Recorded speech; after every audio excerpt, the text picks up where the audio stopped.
अरे ये क्या? पेड़ के ऊपर दूसरा पौधा? ये कैसे? Hey guys, welcome back to your channel E mind. और मुझे उम्मीद है आप सभी ने ऐसा तो देखा ही होगा गांव में कि पीपल के पेड़ के ऊपर आम का पेड़। अरे ऐसे कैसे हो गया यार? तो गाइस, इस वीडियो में हम जानेंगे कि ऐसा क्यों होता है और कैसे होता है और कितने तरीके का अलग अलग प्लांट्स और अलग अलग स्पाइसेस को डिवाइड किया गया और किस तरीके से पेड़ के ऊपर पेड़, पौधे के ऊपर पौधा, एक पौधे के ऊपर दूसरा पौधा आपको उगा हुआ दिख जाता है। तो इसके पीछे के रहस्य को हम जानेंगे। तो गाइस, आप इस वीडियो को पूरा देखिए। यदि चैनल पर नए हैं तो इसको सब्सक्राइब कीजिए और बिना देर किए हुए हम मूव करते हैं वीडियो की तरफ। ओके, पहले आप देखिए इस पिक्चर को। आपने ऐसा तो पिक्चर ज़रूर देखा होगा। देखिए किस तरीके से एक पौधे के ऊपर दूसरा पौधा, और वो भी दूसरे वैरायटी का, दूसरी प्रजाति का। ये क्यों हो रहा है? इसके पीछे की रहस्य को जानते हैं। ये जो चैप्टर है बॉटनी से लिया गया है और ये क्यों ऐसा होता है इस पर डिस्कस करते हैं। ओके गाइस, आपने क्रिप्टोफाइट्स का नाम तो सुना ही होगा और साथ में इस तरीके के पौधे का उगना ज़मीन के अंदर, पानी के अंदर आपने अक्सर देखा होगा। जैसे कुछ पौधे कुछ ज़मीन और सूखे हुए ज़मीन के ऊपर उगते हैं, जैसे जियोफाइट्स वगैरह। कुछ पौधे हल्का पानी के नीचे और फिर मतलब हल्का पानी लगे हुए और ज़मीन के अंदर उगे हुए आपको दिखाई देते हैं। जैसे कि आप यहाँ देख सकते हैं हेलोफाइट्स के अंदर में किस तरीके के पौधों को रखा गया है। हाइड्रोफाइट्स के अंदर में देखिए पानी के अंदर पूरा डूबा हुआ है। तो इस पिक्चर को देख के आपको क्या समझ में आता है? मतलब पौधों की प्रजातियाँ अलग अलग होती है और अलग अलग वातावरण में, अलग अलग मृदा के ऊपर, अलग अलग सॉइल में या सोल में, सॉइल के अंदर या वाटर के अंदर या सूखे जगह में या गीले जगह में पौधे होते हैं अलग अलग। ओके, तो इनको अलग अलग कैटेगरी में डिवाइड किया गया है, राइट। तो अगर हम मेनली बात करें कैटेगरी के, तो हम एक तरह से ऐसे जनरली डिवाइड कैसे करेंगे? एक जो पानी में होता है, एक जो सूखा में होता है, और एक जो दोनों के बीच में, मतलब हल्का पानी हल्का सूखा हो। ओके, ऐसे जनरली हम ऐसे डिवाइड कर सकते हैं। हाँ बिल्कुल सही, ऐसे ही डिवाइड होता है। पौधे को मेन रूप से 3 कैटेगरी में डिवाइड करते हैं। ओके, एक जो पौधे पूरे तरीके से पानी के अंदर होते हैं, एक्वेटिक पौधे उनको बोला जाता है, मतलब जलीय, पूरी तरीके से जल के अंदर रहते हैं और उनका कुछ हिस्सा बाहर रहता है, जैसे फूल या पत्ती हो गए, उनको बोला जाता है हाइड्रोफाइट्स। क्या बोला जाता है? हाइड्रोफाइट। यहाँ पर देखिए, जैसे आपने कमल का फूल देखा होगा, पूरे जड़ तना हर चीज़ क्या पानी के अंदर रहता है, सिर्फ फूल और पत्तियाँ ऊपर दिखाई देती है। तो इसको क्या बोलते हैं? एक्वेटिक प्लांट्स बोलते हैं। और इस तरीके के पौधे को ही हाइड्रोफाइट्स प्लांट बोलते हैं या मैक्रोफाइट्स। इसका दूसरा नाम मैक्रोफाइट भी है। इसको मैक्रोफाइट या हाइड्रोफाइट प्लांट के नाम से जाना जाता है और इसको इस कैटेगरी में रखा गया। तो आप सिंपल सा ध्यान रखेंगे, तो वे पौधे जो पूरी तरीके से जल के अंदर होते हैं उनको हाइड्रोफाइट या मैक्रोफाइट या एक्वेटिक प्लांट कहा जाता है। एग्ज़ाम में, काफ़ी कम्पिटिटिव एग्ज़ाम्स में ये क्वेश्चन पूछा जाता है।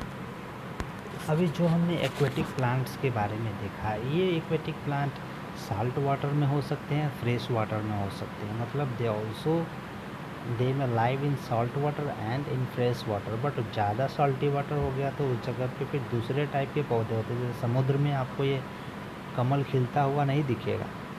समझ रहे हैं ना आप मेरी बात को? तो आप इसके एक्वेटिक प्लांट बोल सकते हैं। मैक्रोफाइट भी इसको कहा जाता है। ये क्या होते हैं? ये पानी के ऊपर तैरते रहते हैं, पूरी तरीके से डूबे रहते हैं पानी के अंदर, सबमर्ज रहते हैं या आधा पानी के अंदर डूबे रहते हैं, बट इनका ऊपरी हिस्सा पानी के ऊपर फ्लोट तैरता हुआ रहता है और इसको एक्वेटिक या हाइड्रोफाइट्स के नाम से जाना जाता है। गाइस, एक दूसरी कैटेगरी है, उसको बोलते हैं ज़ेरोफाइट्स। ज़ेरोफाइट प्लांट ऐसे पौधे होते हैं जो पूरी तरीके से ड्राई एरिया में, पूरा सूखा हैबिटेट में होता है, उसको ज़ेरोफाइट बोला जाता है। ओके, क्या बोलते हैं उसको? ज़ेरोफाइट। ये क्या है? पौधे पानी को स्टोर कर लेते हैं, दैट प्लांट पानी को स्टोर कर लेते हैं और काफ़ी दिन तक उस पानी का इस्तेमाल खुद ही करते रहते हैं। ओके, तो इनको ज़ेरोफाइट, आप सिंपली ध्यान रखेंगे, ऐसे पौधे जो पूरी तरीके से सूखे एरिया में होता है उसको ज़ीरोफाइट कहा जाता है। तो पहला जो मैंने बताया था वो पूरी तरीके से पानी के अंदर हाइड्रोफाइट हो गया, और ये पूरे तरीके से सूखे ज़मीन पे होता है तो इसको ज़ीरोफाइट बोलते हैं। अब आते हैं बीच में, इस जो तीसरा है वो है मेसोफाइट। मेसोफाइट क्या होता है, देखिए ऐसे टेरेस्ट्रियल प्लांट जिनको जीने के लिए न ही ज़्यादा पानी की ज़रूरत पड़ती है और न ही ज़्यादा सूखे होने की ज़रूरत होती है, मतलब न ज़्यादा सूरज की रोशनी की ज़रूरत है उसको और न ही ज़्यादा पानी की ज़रूरत है, बीच बीच वाला है। मतलब उसको थोड़ा बहुत नमी मिल गई, थोड़ा बहुत सूरज का रोशनी मिल गया, थोड़ी बहुत गर्मी मिल गई तो अच्छा हरा भरा रहेगा। तो इस तरीके के पौधों को हम क्या बोलते हैं, मेसोफाइट प्लांट बोलते हैं। क्या बोलते हैं, मेसोफाइट प्लांट। ओके, मेसोफाइट। तो हमने 3 बताया, एक जिसमें सबसे ज़्यादा पानी की ज़रूरत पड़ रही है उसको एक्वाटिक या हाइड्रोफाइट, दूसरा ज़ीरोफाइट जो सूखे में होता है, और तीसरा बीच बीच में ना ज़्यादा पानी ना ज़्यादा सूखा, उसको मेसोफाइट प्लांट बोला जाता है। ओके, इसके अलावे भी 1-2 हैं कुछ कुछ जो एक्सेप्शन है और कुछ एडवांस है, मैं आपको इसकी तरफ लेकर के चलता हूँ।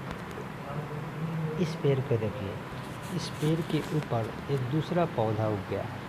तो इस तरीके के जहाँ भी आपको पेड़ मिलेंगे, एक पौधे के ऊपर दूसरा पौधा, और वो भी दूसरी कैटेगरी का दिख रहा है आपको, इसका मतलब ये इस तरह के पौधों को इपीफाइट बोला जाता है। इपीफाइट, देखिए इसका बहुत सारा एग्जाम्पल आपको इस पिक्चर में देखने को मिलेगा। इपीफाइट प्लांट ऐसे प्लांट होते हैं जो एक पौधे के ऊपर नमी से, पानी की नमी से न्यूट्रिएंट्स लेकर के उस पर अपने आप को ग्रो करा देते हैं। इस तरह के पौधों को एयर प्लांट भी कहा जाता है। एयर प्लांट, ध्यान रखिएगा, इसका नया एक दूसरा नाम भी है, एयर प्लांट के नाम से जाना जाता है। मतलब epiphyte have no attachment to the ground और other obvious nutrient sources that are coming from the ground. मतलब जितने भी पौधे के लिए क्या इंपॉर्टेंट न्यूट्रिएंट्स होते हैं, जैसे nitrogen, phosphorus, magnesium, potash, mainly जो होता है वो नाइट्रोजन, पोटास एंड मैग्नीशियम होता है। तो ये सारे रिसोर्सेज ज़मीन के अंदर से उसको नहीं मिल रहा है, वो कहाँ से मिल रहा है, उस पौधे से और नमी से, मॉइस्चर से, नमी से मिल रहा है। और उस पौधे से जिसके ऊपर ये उगे हैं, और उसी पौधे से न्यूट्रिएंट्स लेकर के ग्रो होते हैं। तो इस तरीके के पौधे को इपीफाइट कहा जाता है। तो पहला आपने जो पिक्चर देखा था तो आपको क्लियर समझ में आ गया होगा कि ये वो किस तरीके का पौधा है, इपीफाइट प्लांट्स के अंतर्गत आता है। ओके, इसके अलावा यदि आप गूगल सर्च करेंगे तो आपको और भी कुछ अलग अलग तरीके के पौधे मिलेंगे, जैसे हाइग्रोफाइट।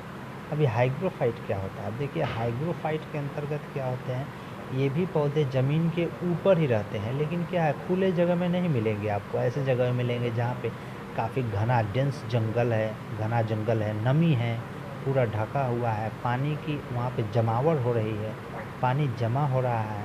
तो उस तरह के एरिए में इस तरीके के पौधे आपको मिल जाएंगे, काफ़ी डेंस फॉरेस्ट के अंतर्गत, या आइलैंड, छोटे छोटे आइलैंड के ऊपर आपको ये पौधे इस तरीके के मिल जाएंगे। तो इस तरीके के पौधों को बोलते हैं हाइग्रोफाइट्स। क्या बोलते हैं, हाइग्रोफाइट। जहाँ पे बहुत ज़्यादा मॉइस्चर, नमी होता है ना, वहीं पे ये पौधे ज़्यादातर होते हैं। तो इस तरीके के पौधे को हाइग्रोफाइट्स की श्रेणी में रखा जाता है। देखिए ये पौधा, ये जितने पौधे आप देख रहे हैं ये सभी हाइग्रोफाइट की श्रेणी में आते हैं। आपके गांव घर में, छोटे मोटे गांव मोहल्ले में यदि आप जंगलों में घूमते हैं, छोटे मोटे जंगलों में जहाँ पे पानी लगा हुआ रहता है, काफ़ी घना जंगल है, तो या गड्ढे उड्ढे में जहाँ पे पानी लगता है, तो आप इस तरीके के पौधे का उगना लाजमी है। वहाँ पे आप देख सकते हैं इस तरीके के पौधे।